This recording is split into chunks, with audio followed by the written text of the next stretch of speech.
கோவையில் தர்பூசணி விற்பனை களை கட்ட துவங்கியது. கோடை காலம் நெருங்குவதை முன்னிட்டு கோவையில் தர்பூசணி விற்பனை களை கட்ட துவங்கியுள்ளது. கோடை காலம் துவங்கவுள்ள நிலையில் இப்போதிருந்தே வெயிலின் தாக்கம் அதிகரித்து விட்டது. இதனால் பொதுமக்கள் பலரும் உடலுக்கு குளிர்ச்சியூட்டும் உணவுகளை உட்கொள்ள துவங்கிவிட்டனர். கம்பங்கூழ், நீர்மோறு, இளநீர், பழச்சாறு ஆகியவற்றை அதிக அளவு அருந்த துவங்கிவிட்டனர். இந்நிலையில் வெயிலின் காலத்தில் அதிகமானோர் விரும்பி சாப்பிடும் தர்பூசணி விற்பனை கோவையில் துவங்கியுள்ளது.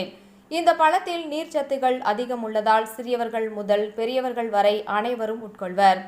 கோவையில் பல்வேறு இடங்களில் சாலை ஓரங்களில் தர்பூசணி பழக்கடைகள் அமைக்கப்பட்டுள்ளன.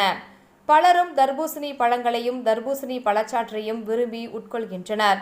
இனி வரும் நாட்களில் வெயிலின் தாக்கம் அதிகரிக்கக்கூடும் என்பதால் இறக்குமதியை அதிகரிக்க வியாபாரிகள் முடிவெடுத்துள்ளனர்.